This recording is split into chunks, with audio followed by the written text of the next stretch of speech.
Buenas tardes, buenas noches. Seguimos hoy con estudios bíblicos. Estamos ya en 10 de mayo con el Evangelio de Juan y viendo la clase pasada, estamos en capítulo 7. Hablábamos acerca de ese discurso que le está dando a los judíos, ese discurso diciéndole acerca de que realmente Él es el enviado del Padre. Entonces dice el versículo 25, viendo un poco el resumen, el 7:25, entonces unos de Jerusalén decían, ¿no es esta quien buscan para matarle?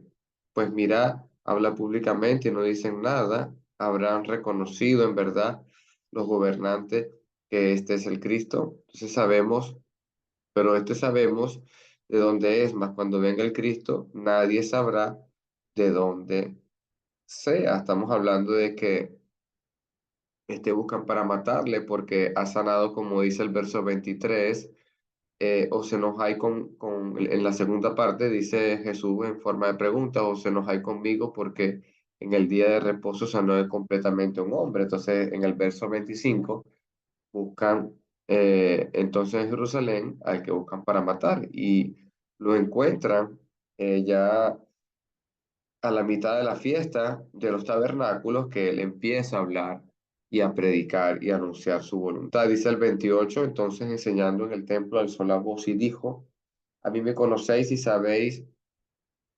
de dónde soy, mas dice la palabra, sabéis de dónde soy, y no he venido de mí mismo, pero no he venido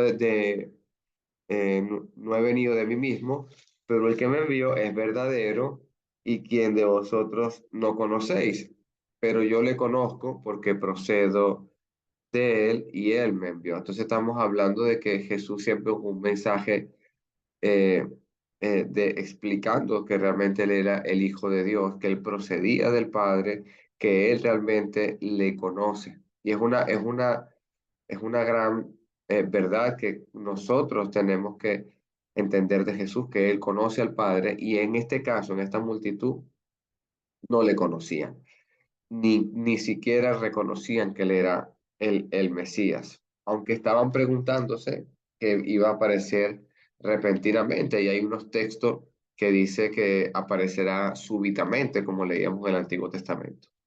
Verso 30, procuraban prenderle, pero ninguno le echó mano porque aún no había llegado su hora. Ese comentario de la hora de Jesús, hay varios textos que también indican cuándo era la hora de donde él iba a ser entregado por el Padre. Más la hora se lo dijo a la samaritana, se lo conversó, la hora viene y la hora es cuando los verdaderos adoradores adorarán al Padre en espíritu y en verdad. Entonces hay hora de oración, hay hora donde tienen que buscar a Dios, pero después le va a decir más adelante que todavía un poco, verso 33, todavía un poco de tiempo estaré con vosotros e iré al que me envió. Me buscaréis y no me hallaréis y a donde yo estaré, vosotros no podéis venir. Entonces, ese todavía un poco que estaré con ustedes es el tiempo que Jesús pasó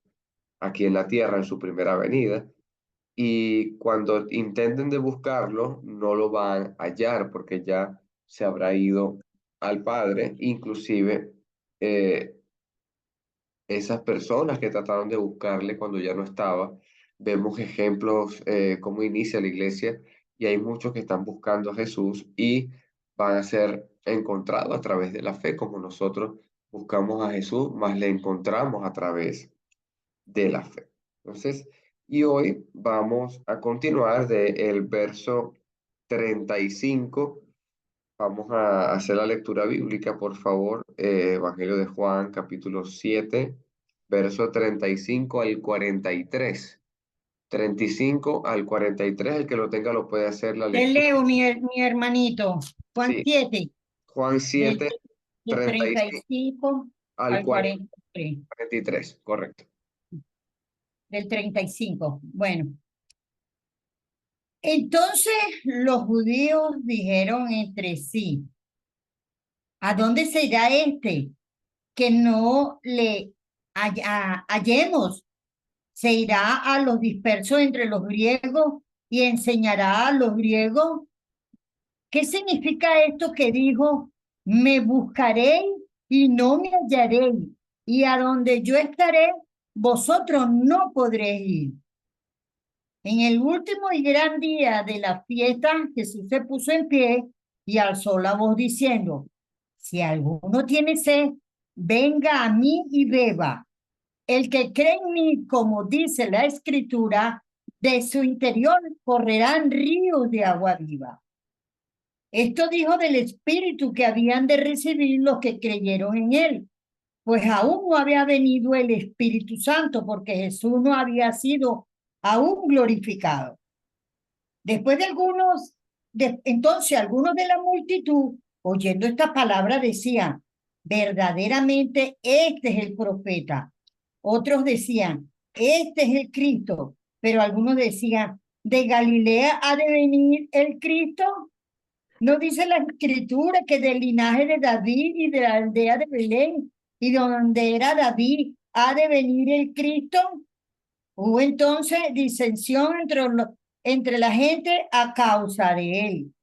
Y algunos de ellos querían prenderle, pero ninguno le echó mano. Amén, hermanita. Entonces, estamos viendo el verso 35 y dice, entonces los judíos dijeron entre sí, ¿a dónde se irá este que no le hallemos? Se irá a los dispersos entre los griegos y enseñará a los griegos, o sea, disperso entre griegos y enseñará a los griegos. O sea, estamos hablando de que eh, era tan abominable para el judío eh, compartir con un griego o estar inclusive, por ejemplo, con el tema de los samaritanos, que ya hemos visto por la misma boca de la samaritana cómo era esa separación que había allí. Y y una cosa que me llama también la atención, entonces, esa frase, entonces los judíos, se refiere a esas personas que son pertenecientes al liderazgo religioso del momento. No, cuando leas el Evangelio de Juan y leas la multitud, si se refiere realmente a aquellos que están escuchando, hay momentos que se refiere a los discípulos, a los apóstoles, y también habla acerca de, más adelante vas a ver la palabra Sanedrín, pero cuando se refiere aquí en el 35 a los judíos, autoridades religiosas. Entonces, ¿a dónde irá este que no le hallemos? Nadie sabe a dónde va a ir Jesús, solamente se lo va a declarar a los apóstoles, se lo va a declarar a sus discípulos. Y sabemos que Él procede del Padre y va a volver a su Padre. Dice el verso 36, ¿qué significa esto que dijo, me buscaréis y no me hallaréis? Me buscaréis y no me hallaréis, y a donde yo estaré, vosotros no podéis venir. Entonces estamos hablando de que es un misterio realmente para el judío, pero nosotros tenemos que preguntarnos acerca de este significado. Y hay un texto que ya leímos, o podemos estar volviéndolo a ver, en el 7:34, por ejemplo. Dice, me buscaréis y no me hallaréis, y a donde yo estaré, vosotros no podéis venir. Entonces es un momento de que en el 36 ellos dicen qué significa todo esto. Sabemos que a donde va Jesús es un lugar que ni siquiera nadie ha podido entrar, sino solamente Él y su Padre y todos los que sirven en el cielo. Pero el tema es que ninguno de esta tierra ha estado allí en ese lugar. Todos están esperando, como dice la Escritura en Apocalipsis, en ese Hades, tanto en el seno de Abraham como también en el lado de tormento, a la espera del juicio. Y sabemos que el Hades es ese sitio de espera, también será eliminado ya después del juicio, como dice que el Hades y la muerte serán lanzados al lago de fuego. Dice el verso 37, aquí empieza realmente un estudio muy importante acerca del agua viva, igualmente ese discurso con la samaritana, ¿no? Que sí, que Jesús le decía que aquel que le diere el agua que yo te daré, no tendrá sed jamás. Dice, en el último gran día de la fiesta, ya ha pasado ya el final de la fiesta, de los tabernáculos, en este principio de fiesta, si lo puedes ver un poco más atrás, estamos hablando de que en el verso 10 capítulo 7 pero después que sus hermanos habían subido, entonces él también subió a la fiesta, no abiertamente, sino en secreto. Entonces estamos hablando que está en esta fiesta de los tabernáculos, y dice el verso 14 o dice el 14:7, el 7:14, más a la mitad de la fiesta subió Jesús. Entonces vemos el inicio en el 10, la mitad de la fiesta el 14, y el que estamos leyendo, el 37, último y gran día de fiesta de los tabernáculos. Entonces Jesús se puso en pie, alzó la voz diciendo, si alguno tiene sed, venga a mí y beba.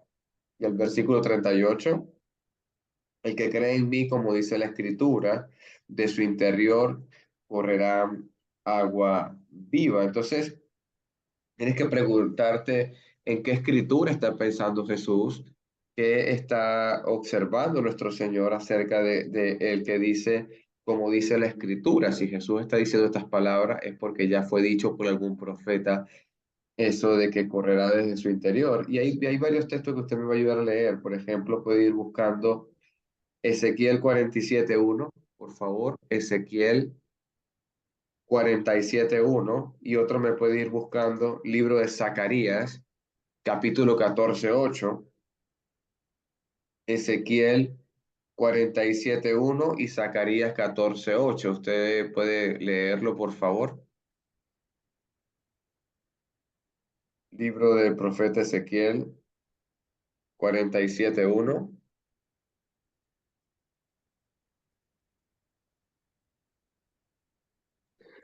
Le leo 47:1, hermanito. Sí, mi hermanita.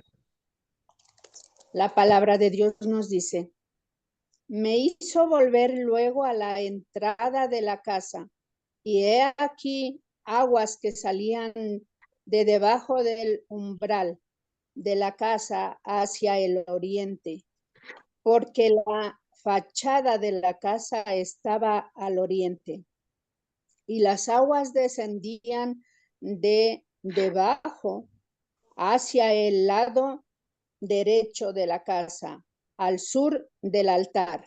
Amén. Amén.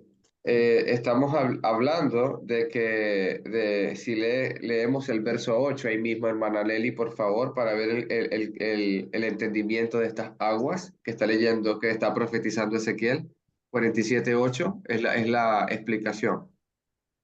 Y me dijo, estas aguas salen de la región del oriente y descenderán al Araba, y entrarán en el mar, y entradas en el mar recibirán sanidad las aguas. Entonces, Amén. hay momentos de que si entendemos el concepto de lo que está hablando Jesús, que dice las escrituras, que de su interior correrá agua viva, esto es un agua que va a traer sanidad. Entonces, un agua no para sanarte a ti, en el concepto está hablando de que esa agua va a traer sanidad. Entonces, el agua que tú puedes ofrecer a este mundo trae sanidad, o por decirlo de esta manera, el mensaje de salvación que tú ofreces a las naciones trae sanidad a los enfermos espirituales. Inclusive, ¿qué es lo que hace el Evangelio de nuestro Señor Jesús? El Evangelio sana al pecador, sana a aquel que está enfermo y lleno de pecado. Dice otro pasaje de la Escritura, Zacarías 14:8, por favor. Lo puede buscar usted y leerlo. Yo lo puedo leer 14:8. Amén, hermana Tiziana, lo puede leer. Acontecerá también en aquel día que saldrán de Jerusalén aguas vivas, la mitad de ellas hacia el mar oriental y la otra mitad hacia el mar occidental en verano y en invierno. Lea usted también el 9, mi hermanita. Ah.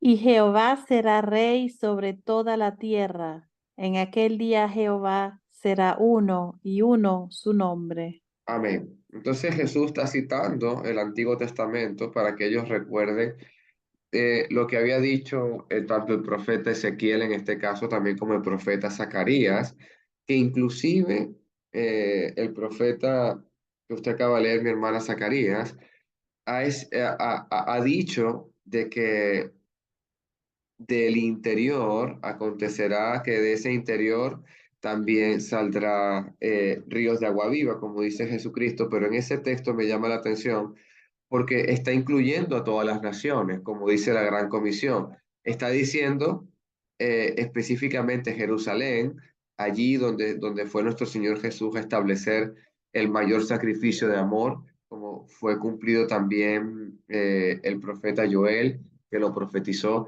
Igualmente, como decía Éfrata, Belén, de ti saldrá la salvación del mundo. Entonces, esas aguas vivas no están solamente para Jerusalén, sino va a ser extendida hacia el oriente, extendida hacia el occidente, y no va a ser por un solo instante de tiempo, sino que se va a extender a las estaciones del año, tanto en verano como en invierno, y solamente Dios será alabado. Entonces, también me hizo acordar este texto de esa gran roca que destruye la estatua de Nabucodonosor, ese sueño que tuvo de todos los reinos terrenales, pero se establece el monte. La roca representa a Sion o a Dios, por decirlo en este caso. Entonces, ahí en estos versículos también se pueden estar comprendiendo de que si alguno tiene sed y beba, donde ese momento que a nosotros no nos saciaba nada de este mundo y solamente acomodar lo espiritual a lo espiritual para, como decía el apóstol Pablo a la iglesia de los Corintios. Y podemos leer un poco también el libro del profeta Isaías, capítulo 55. Isaías, libro del profeta Isaías, capítulo 55, versículo 1. Se los voy a leer. Isaías 55:1, otro texto que puede estar en la mente de Jesús cuando dijo en el Evangelio de Juan que el que cree en él, como dice la escritura, de su interior correrán ríos de agua viva. Isaías 55 dice, 1, a todos los sedientos, venid a las aguas, y los que no tienen dinero, venid y comprar y comed, venid y comprar sin dinero y sin precio vino y leche. Estamos hablando de que eh, vamos a comprar algo sin tener dinero. Eso es algo que es como les decía también el profeta, ustedes, este terreno o esto que Dios le está dando a ustedes es un manantial sin agua. Es decir, es algo totalmente milagroso. O sea, tú te pones a pensar en un manantial que no tiene agua, está un huerto sin agua, no se refiere a otra cosa, sino que Dios es el que sustenta esa agua o ese huerto. También hay otro texto que de que venga mi beba equivale a creer en él y sería invitar al creyente a beber de esta agua. Y el interior del interior correrán aguas de agua viva. Los intentos de encontrar en cada uno de ellos, que ellos poco a poco se vayan entendiendo en sus corazones que necesitan realmente una limpieza importante acerca de su relación con Dios. Hay textos también que ven la relación con este texto en Éxodo, libro de Éxodo. Acompáñame usted, por favor. Éxodo capítulo 17. Vamos a ver un ejemplo de cómo Dios hace cosas importantes y hay un pequeño paralelo o semejanza de cómo Dios puede hacer brotar agua de una roca y sustentar a un pueblo sediento. Son momentos realmente maravillosos en el libro de Éxodo, que corrieron aguas y alimentaron. Dice Éxodo 17, verso 6. He aquí, yo estaré delante de ti allá en la peña de Oreb y golpearás la peña y saldrán de ella agua y beberá el pueblo. Y Moisés lo hizo en presencia de los ancianos. Entonces fue un momento donde pudo Jehová alimentar, saciar esa sed que tenían realmente. Igualmente, el libro de Números es el mismo contexto, capítulo 20, verso 11, cómo Moisés golpea la peña 2 veces y no tan solo bebe Moisés y toda la congregación, sino también todas sus bestias. Entonces quiere decir que esta agua gratuita, ¿a qué se puede referir? Entonces nosotros, si dice que del interior de nosotros, vuelvo al verso 38, de su interior correrán ríos de agua viva. ¿Qué significa entonces el agua viva para Jesucristo? Significa dando referencia a quién iba a morar dentro de nosotros.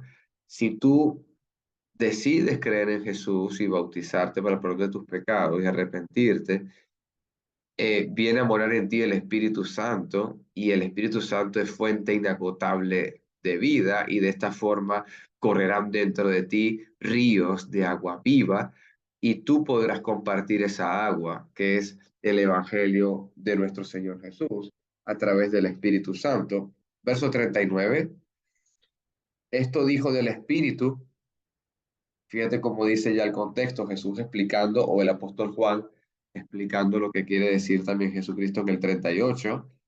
Esto dijo del Espíritu que había de recibir los que creyesen en él, pues aún no había venido el Espíritu Santo, porque Jesús no había sido glorificado. Entonces, la única forma de que de nuestro interior corran ríos de agua viva es que seamos templo de Dios. La única manera que tú tengas agua viva dentro de ti y puedas compartir esa agua viva es que primeramente tú limpies tu corazón y puedas entrar en ese hermoso santuario de Dios. Dice la escritura, también viendo un poco el 39, me voy a meter ya un poco en el libro de Hechos de los Apóstoles, clase vista con nuestro hermano Fidel, Hechos de los Apóstoles capítulo 2, ahí está lo que quiere decir el apóstol Juan, refiriéndose a que todavía no había venido el Espíritu Santo de Dios. Lo hemos estudiado, pero vamos a Hechos leerlo. 2:39. Ah, sí, léalo usted, hermanito, por favor, léalo usted. Vamos a leerlo. Permítame. Bueno, puedes leer el 38 también, 38 y 39, Iván, el capítulo 2. Permítame un momentito. Que lo tenía listo, se me disparó. Y quería hacer una aportación con otro versículo, hermano. Pero más, Amén, varón, puede hacerla, sí, hermanito. Adelante. mire, hermano, por ejemplo, me gustaría leerle también ese versículo de 1 Corintios 10:4. Dice, y todos bebieron la misma bebida espiritual, porque todos bebieron de la roca espiritual que la seguía y la roca era Cristo. Como usted Amén. decía, es la misma palabra, ¿va? Sí. 2:38 y 39, ¿va? Amén, varón, sí, capítulo de Hechos, capítulo 2. 38 y 39. La palabra dice, cada uno de ustedes debe arrepentirse de sus pecados y volver a Dios y ser bautizado en el nombre de Jesucristo para el perdón de pecados. Entonces recibirán el regalo del Espíritu Santo. Esta promesa es para ustedes, para sus hijos y para los que están lejos, es decir, para todos los que han sido llamados por el Señor nuestro Dios. Amén, hermano.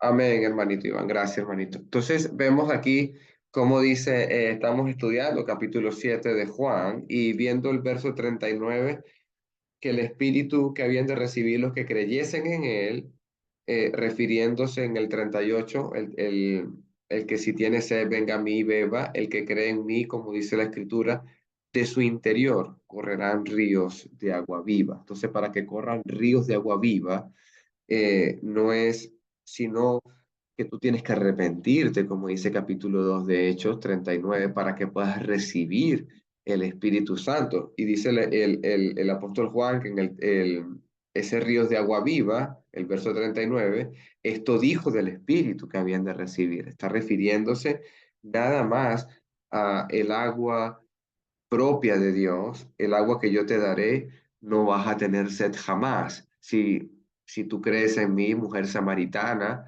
y bebes del agua que yo te voy a ofrecer, de tu interior correrán ríos de agua viva. Estamos hablando de que es una promesa realmente maravillosa. Si leemos igualmente el mismo libro de Hechos, voy a otra vez al libro de Hechos de los Apóstoles, capítulo 5, que ya lo hemos visto con mi hermano Fidel en su clase. Mira el verso 32, dice la palabra en el 32, y nosotros somos testigos suyos de estas cosas, y también el Espíritu Santo, el cual ha dado Dios a los que obedecen. Entonces, si tú deseas entender cómo Dios da el Espíritu, tienes que obedecer a la forma en que Dios nos ha explicado en capítulo 2 de Hechos. Hay otro texto también refiriéndose a este contexto que estamos conversando, el libro de Gálatas, capítulo 4, libro de Gálatas, capítulo 4, versículo 6, dice, y por cuanto sois hijos, Dios envió a vuestros corazones el espíritu de su Hijo, el cual clama, Abba Padre. Entonces, y correrán de su interior ríos de agua viva, refiriéndose al espíritu de su propio Hijo, el cual clama, Abba Padre, el cual clama, tú eres mi Padre, tú eres mi papito, por decirlo con cariño, con amor, con confianza, con realmente una relación íntima que solamente podemos tener. Si tienen, antes de empezar el verso 40, si tienen preguntas y comentarios, usted la puede hacer, puede levantar su mano, puede intervenir. Hermano, la Sí, relación que hay entre creer la fe en Jesús y recibir el Espíritu Santo. amén, sí, Porque a veces nosotros, hermanos, a veces no catalogamos bien todo lo que hace el Espíritu Santo. Por ejemplo, ahorita estamos todos sentados aquí y es él que está actuando. O sea, para buscar esa importancia que tiene, ¿verdad?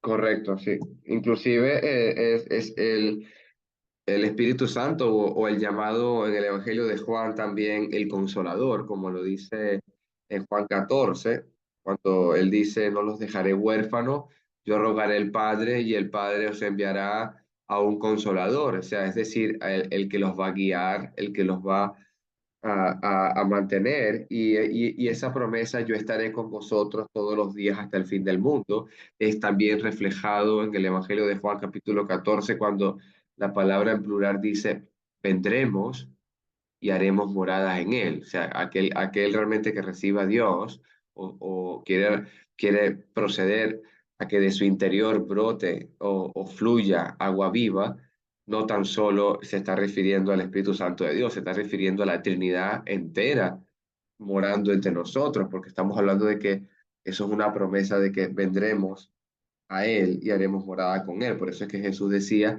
yo estaré con vosotros todos los días hasta el fin del mundo.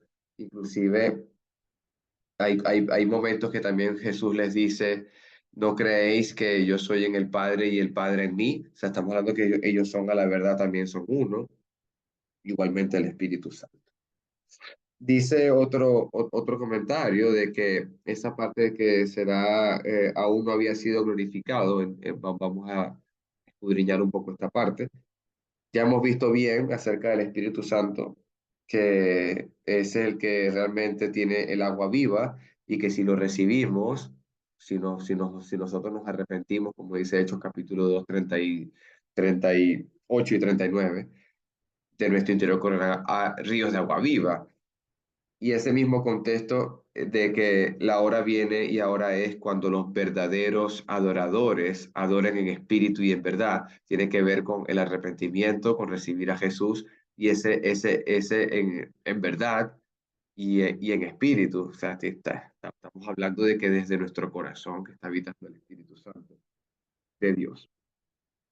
Hay otro comentario importante de su glorificación, porque aún no había sido glorificado. Entonces, el punto culminante después de la muerte de Jesús es glorificar al Padre. ¿Cómo Jesucristo glorifica al Padre?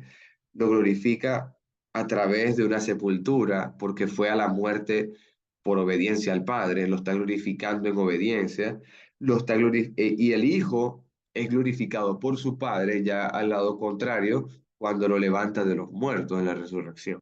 Entonces, ahí ese, como algunos teólogos le llaman a este libro el libro de las glorias, porque Padre glorifica a tu Hijo y el Padre le dice a su Hijo, yo te he glorificado a ti. Estamos hablando que ambos se están dando gloria. Y otra parte que me llama la atención, el libro de Hechos, el apóstol Pedro menciona eso, de cómo Dios glorificó a su propio Hijo y lo sentó a la diestra de él. Dice Hechos, capítulo 2, verso 33, por ejemplo, ese texto que me llama la atención. Dice, así que exaltado por la diestra de Dios y habiendo recibido del Padre la promesa del Espíritu Santo, ha derramado esto que vosotros veis y oís. Así que exaltado a la diestra de Dios. Estamos hablando de que cuando le pidieron, Juan y Andrés, Jacobo y Andrés le pidieron a Jesús que estuviese sentado en lugares de privilegio, solamente el Padre les ha dado este privilegio de daros y se lo dio a Jesús. Eso es un momento de, de gloria, cuando Jesús completó la expiación, cuando Jesús completó su entrega a Dios, su propia vida, ahí fue donde el Espíritu pudo descender sobre los apóstoles. O sea, fíjate que esa palabra tan importante, el Espíritu no había descendido porque Jesús no había sido glorificado. Cuando Jesús muere, resucita y es glorificado por el Padre, ahí sí viene el Espíritu Santo de Dios. Verso 40. Vamos a ver qué está pensando la multitud, qué está pensando los judíos que están ahí presentes. Hay personas en este párrafo que vamos a estar estudiando. Hay unos que van a creer, hay algunos que van a dudar, hay algunos que van a desafiar a Jesús. Dice el verso 40, algunos de la multitud. Fíjate cómo ya Juan es específico, como hemos leído versículos anteriores, te lo voy a volver a leer, por ejemplo, el 35. Entonces los judíos, fíjate que Juan es específico, entonces los judíos, refiriéndose a líderes espirituales, dice el verso 40, entonces algunos de la multitud ya no son líderes espirituales, son personas que están ahí escuchando a Jesús. Dice, oyendo estas palabras decían, verdaderamente este es profeta. O sea, estamos hablando de que estas personas, cuando escucharon decir la proclamación de que el que cree en mí, como dice la escritura, de su interior correrán ríos de agua viva, ellos tuvieron que haber entendido la escritura de Ezequiel, la escritura de Zacarías, la escritura del profeta Isaías, porque le están diciendo verdaderamente este es un profeta, porque me ha citado el Antiguo Testamento. Verdaderamente este es un profeta. Entonces, aquí vemos como un primer grupo de personas que están observando a Jesús y están creyendo en él como profeta. No están creyendo en él como el Hijo de Dios, como el Señor mío y Dios mío, como le dijo eh, Felipe. Dice la palabra del 41. Otros decían, este es el Cristo, pero algunos decían, de Galilea ha de venir el Cristo. Fíjate cuántos grupos de personas podemos ir sacando. Primeramente, uno de la multitud lo reconocen como un profeta, primer grupo. Otro grupo podemos observar en el 41, realmente este es el Cristo. Este es el grupo fiel o el grupo que puede estar a la par con el cristianismo, pero algunos decían, de Galilea ha de venir el Cristo. Realmente no lo tenían muy claro. Ellos siempre tenían pensando los profetas de que de Éfrata, Belén, yo no sé si tú has leído ese texto, te lo puedo buscar para recordar un poco el tema de que de Belén iba a salir el Cristo, era una promesa de nuestro Dios y que estaba escrita en la palabra de Dios. Dice Miqueas, libro del profeta Miqueas, capítulo 5 versículo 2, pero tú, Belén, Éfrata, pequeña para estar entre las familias de Judá, de ti saldrá que será el Señor de Israel y sus salidas son desde el principio, desde los días de la eternidad. O sea, estamos hablando que ellos conocían muy bien de dónde ha de venir el Cristo. Inclusive en el Hecho de los Apóstoles, mi hermano Fidel seguramente se los va a decir en su estudio, donde exhortan a Nicodemo, diciéndole, y tú Nicodemo, ¿no has visto la escritura que de Galilea no ha venido ningún profeta o no ha descendido nadie? ¿No has leído tú eso, Nicodemo? O sea, exhortando porque todos creían, siempre creían, o era el plan de Dios de esta manera, que creyeran que él era de Galilea. Sabemos que nació en Belén. Por cuestión de un censo, tuvo que José y María ir a censarse a Belén y después volvieron otra vez a Nazaret. Esa historia que lo vimos también en el Evangelio de Lucas. Dice la palabra, o seguimos viendo los grupos. Este otro grupo dice, la parte de la providencia de Jesús la ponen en duda. O sea, no es posible que sea el Cristo porque de Galilea ha de venir el Cristo. Está un poco dudoso. El verso 42 no dice la escritura que del linaje de David y de la aldea de Belén es de donde era David, ha de venir el Cristo. ¿Qué escritura? Libro del profeta Miqueas, capítulo 5, lo que acabamos de leer. Entonces, ahí, verso 43, hubo entonces disensión entre la gente a causa de él, y algunos de ellos querían prenderle, pero ninguno le echó mano. Entonces, ¿por qué hay disensión? ¿Qué es lo que está, qué es lo que está ocurriendo? ¿Qué es lo que está sucediendo? No tienen claro, no tienen claro la procedencia de Jesús. ¿Cómo es posible que este sea el Cristo si procede de Galilea? No es posible que esto no concuerda con la palabra de Dios. Entonces, verdaderamente me llama la atención de este contexto del primer grupo. El reconocer a Jesús como profeta también me hace acordar de Moisés cuando dijo que profeta mayor vendrán, a él oirán. Ese, como decía también, el tema de las escrituras, de que jamás había venido nadie de Galilea, sino que solamente, como decían las escrituras, igualmente en la simiente de David, como dice segunda de Samuel. Este texto es importante, voy a leérselo. Es libro de segunda de Samuel, estuvimos viéndolo como reyes de la Biblia. Segunda de Samuel, capítulo 7, versículo 12. Dice, y cuando tus días sean cumplidos y duermas con tus padres, yo levantaré después de ti a uno de tu linaje, el cual procederá de tus entrañas y afirmaré su reino. Él, verso 13, estoy en segunda de Samuel, capítulo 7, verso 13. Él edificará casa a mi nombre y yo afirmaré para siempre el trono de su reino. Verso 14, yo le seré el padre y él me será a mí hijo, y si le hiciere mal, yo le castigaré con vara de hombres, con azotes de hijos de hombres, pero mi misericordia no se apartará de él como la aparté de Saúl, el cual quité delante de ti, y será firmada tu casa, tu reino para siempre, delante de tu trono, y tu trono será estable eternamente. Estamos hablando que son palabras maravillosas de nuestro Señor Jesús. Y son palabras realmente importantes que nos dice, por ejemplo, la inspiración del libro de Segunda de Samuel, confirmando dónde iba a ser esto y cómo iba a ser esto. Y sabemos que por Miqueas iba a ser eh, en Belén. Y en los evangelios, como vimos en Lucas capítulo 2 verso 4, ahí podemos corroborar lo que estoy conversando del nacimiento de Jesús.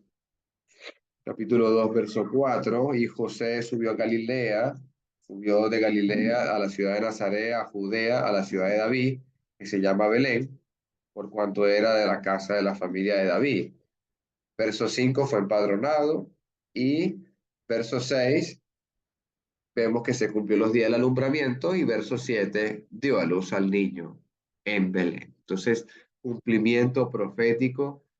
Vemos las profecías en Miqueas, en Samuel, el cumplimiento en Lucas, y vemos la gloria que Jesús le está dando a su Padre en el Evangelio de Juan. Entonces, hay otro texto que me gusta también, eso que algunos querían prenderle, pero ninguno le echó mano. Algunos querían prenderle, pero ninguno le echó mano. Inclusive, ven el capítulo 7, verso 30, muy similar. Procuraban prenderle, pero ninguno le echó mano porque no había llegado su hora. Y nuevamente en el 44, y algunos de ellos querían prenderle, pero ninguno le echó mano. Estamos hablando de que no va a haber nada que pueda interrumpir el plan de Dios. No va a haber absolutamente nada.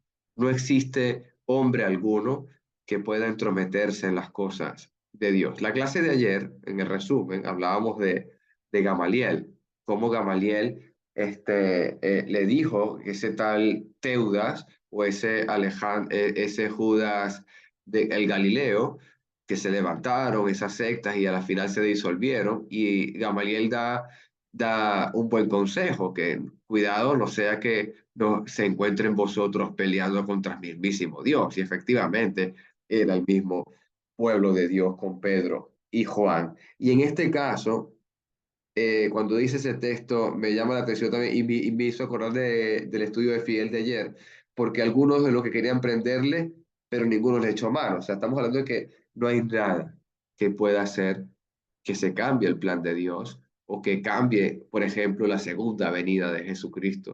No hay nada que pueda, eso es algo inevitable, y es algo que todos vamos a comparecer ante el tribunal de Cristo. Hermano Félix Sequera, hermanito. Sí, la frase ninguno le echó mano, es fundamental saber que en ese momento estaban por la fiesta de los tabernáculos, y en este caso él no había de morir en la fiesta del tabernáculo, sino en la fiesta de la Pascua. Debemos recordar que las fiestas eran fechas solemnes, un llamado santo, congregacional a nivel de Israel, pues en Jerusalén.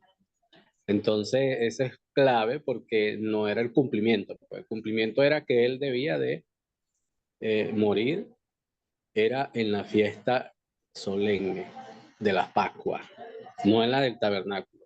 Habían 7 fiestas en realidad. La fiesta de la Pascua era la primera fiesta en el año. Luego seguidamente le venía la pan sin levadura, las primicias, Pentecostés,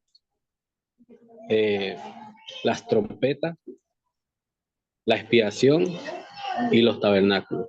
Allí estaba en la fiesta de los tabernáculos. Por eso era que era imposible, el plan tenía que ser perfecto, cumplido. Amén, hermanito Félix. Amén, hermanito.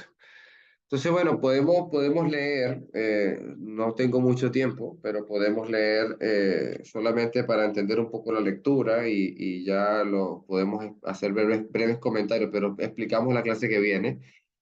Dice el 45, dice la palabra, los alguaciles vinieron, los alguaciles, fíjate cómo nuevamente Juan es muy explícito, es muy detallista en cuanto a este tema, habla de los judíos, habla de la multitud, habla de los apóstoles, habla del discípulo amado, ahora está hablando de los alguaciles, vinieron a los principales sacerdotes y a los fariseos y le dijeron, por qué no le habéis traído? Y los alguaciles respondieron, jamás hombre alguno ha hablado como este. Hermano, eso es una afirmación tan, tan del corazón como esa misma que dio el centurión, estando a las pies del Gólgota, cuando Jesús expiró y él respondió y dijo y anunció verdaderamente este hombre, el Hijo de Dios. Hablando que jamás hombre alguno ha hablado como este hombre.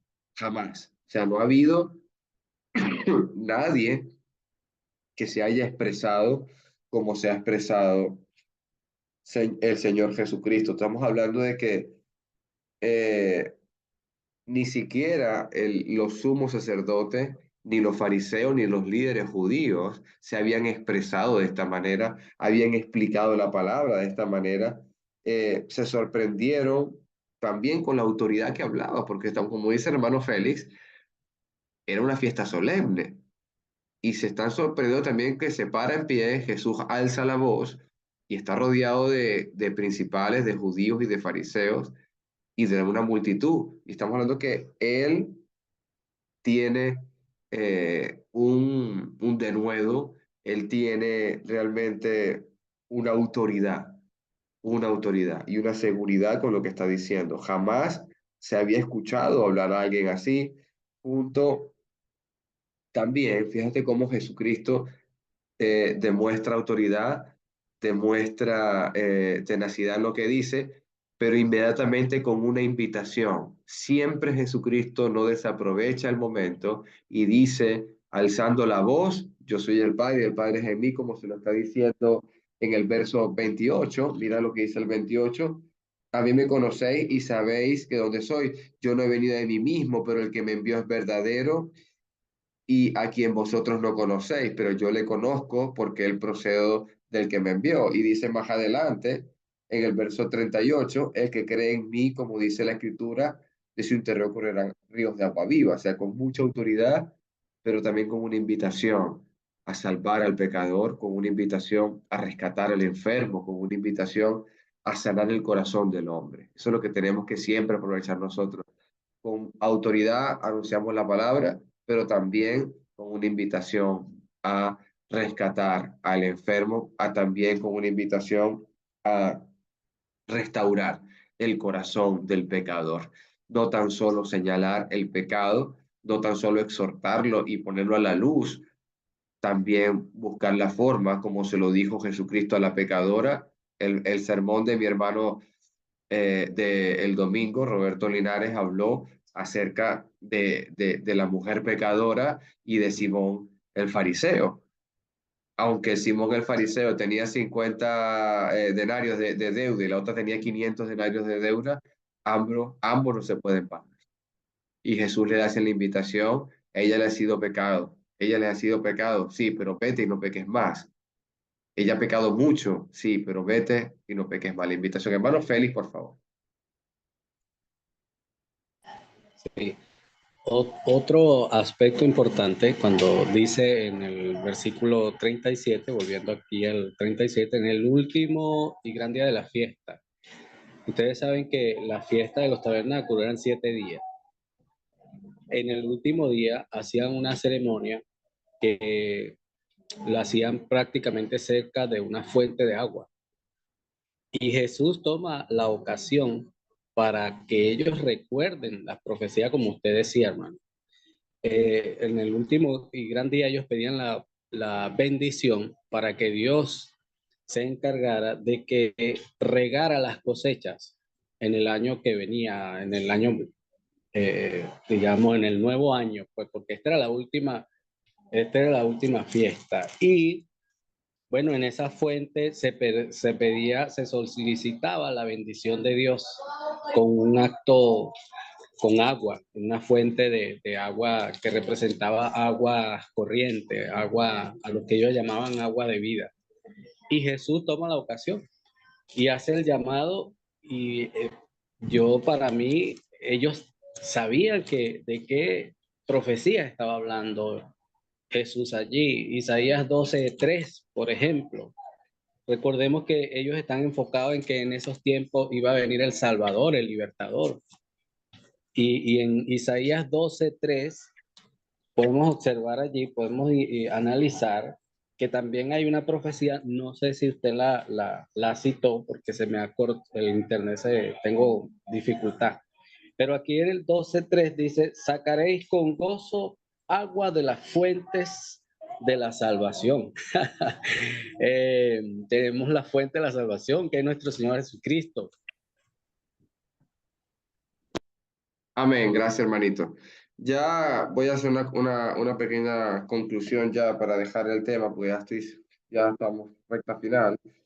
Dice el 47, entonces los fariseos le respondieron, también vosotros habéis sido engañados. Estamos hablando de que ven una declaración o un testimonio de esta manera, de que jamás hombre alguno ha hablado de esta manera. Ellos lo que van a responder es desde el punto de vista de ellos y de que realmente se sienten amedrentados con un líder, con un hombre que tiene una autoridad que jamás ha sido vista desde de esta manera. Estamos hablando de que este ha sido engañado.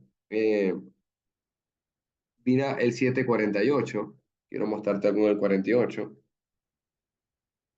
¿Acaso ha creído en él alguno de los gobernantes o de los fariseos? Fíjate esa comparación, ¿no? Fíjate te ponen a reflexionar como para que tú ni se te ocurra creer en Jesús. Estamos hablando de que el ejemplo que va a utilizar el enemigo o el ejemplo que puede utilizar son personas que nunca han hecho el favor de Dios. Pero en el Antiguo Testamento, solo vamos a estudiar la clase que viene porque estoy sin tiempo.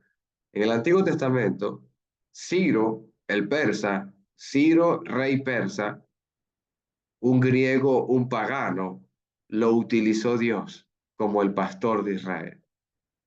Y le dijo en su palabra, Ciro es mi pastor. Y Ciro reunió al pueblo y preguntó voluntariamente quién quería ir a reconstruir las murallas, quién quería ir a levantar a Jerusalén, voluntariamente. Ciro, un rey griego, un rey pecador y pagano, utilizó Dios como su propio pastor. Estamos hablando de que ¿acaso ha creído alguno de los gobernantes o de los fariseos? Estamos estudiando a José, estamos estudiando cómo el mismísimo faraón en el tiempo de José se sujetó al propio José, inclusive dándole honor a toda su familia. Hermano Fidel, por favor. Sí, buenas tardes, hermano. Dios los bendiga.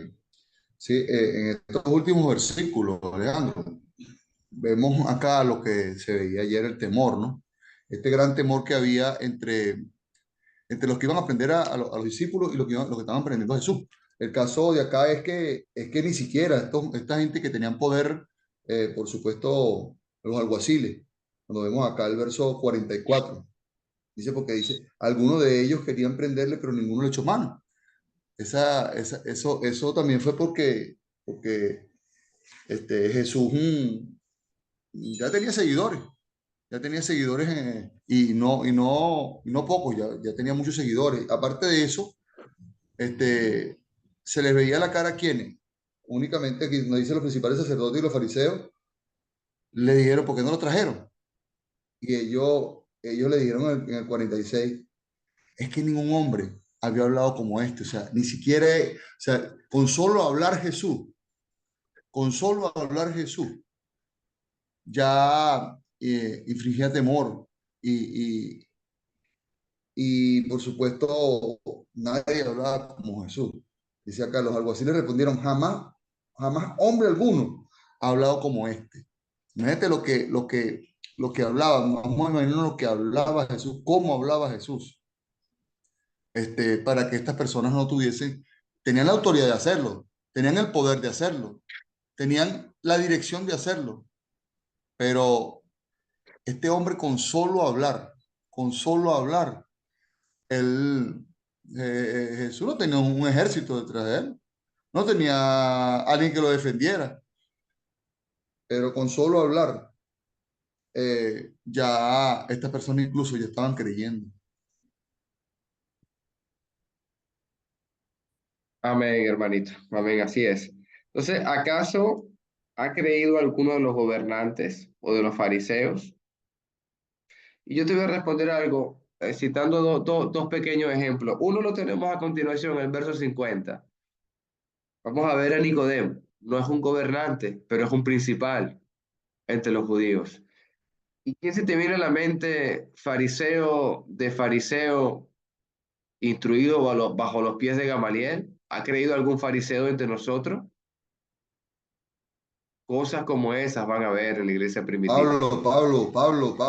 Pablo. Así es, así es. Cosas como esta vamos a ver en la iglesia primitiva, donde el principal o el sacerdote se va a convertir a Dios. Estamos hablando de que, mira, verso 49, más esta gente que no sabe la ley, maldita es. ¿Y en qué ley están pensando ellos? En los mandamientos, efectivamente. Quizás reducido en los 10 mandamientos o quizás ampliado en todos los estatutos del sistema sacrificial levítico. Pero Nicodemo les dice algo muy cierto en el verso 50. Le dijo Nicodemo, ese que vino en Juan capítulo 3, verso, verso 1 en adelante, la historia de Nicodemo cuando vino Jesús de noche. ¿Juzga acaso nuestra ley un hombre primero que no se le oye o sabe lo que ha hecho? ¿Sabes quién exigió esta ley ante el rey Agripa? ¿Acaso no me van a escuchar a mí lo que yo tengo que decir? Rey Agripa, es mi deber, es mi derecho. El Pablo, en este capítulo 25, exigió este derecho. Inclusive, él respondió y dijo, esta escritura tú la puedes ir buscando y corroborando, te puedes conseguir parte de los textos en libro de Éxodo. Vamos, si quieres, podemos leer parte, bueno, lo podemos leer la próxima clase. eh, Deuteronomio capítulo 27, por ejemplo, también aparece algo importante allí. Y le dicen a Nicodemo, respondieron y le dijeron, ¿eres tú también Galileo? Escudriña y ve, de Galilea nunca se ha levantado profeta. Sí, efectivamente, de Galilea no, pero Jesús nació en Belén, cosa que para la voluntad de Dios fue dado así. Hay hay cosas también que me hacen reflexionar y se necesitaría realmente mucho coraje, hermano, realmente, siendo para que un fariseo se pusiera de pie e hiciera una declaración a la compañía de colegas que se oponían violentamente. Mira Hechos capítulo 5, sigo con el libro de mi hermano que está explicando, que ya lo vimos, Hechos capítulo 5, verso 34. Mira lo que decía. Entonces, levantándose en el concilio un fariseo llamado Gamaliel, doctor de la ley, venerado por todo el pueblo, mandó que sacaran afuera a los apóstoles. Estamos hablando de que realmente lo que pensaba este gran hombre, para mí, es importante, ya que entendiéndose que si te encuentras luchando contra Dios, eso es un tema realmente importante que meditar. ¿Cómo está tu vida realmente? Es momento de que el Espíritu Santo de Dios more en cada uno de nosotros. Es momento de dejar que sigan corriendo ese río de agua viva. No cerremos el manantial. No dejemos de hablarlo. Alejandro, esta es la segunda, disculpa que te interrumpa. Sí, Esta es la segunda intervención de Nicodemo acá, ¿no? Ya había sí, tenido en el mismo Juan había tenido una intervención, una intervención cara a cara con Jesús. correcto. Sí. Y Y hablándole vamos a de ver de otra esta más. forma. Y vamos a ver otra más cuando Jesús está haciendo ya la sepultura. Se va a presentar con José de Arimatea también. Se va a presentar este Nicodemo con especies Es aromáticas. correcto. Sí.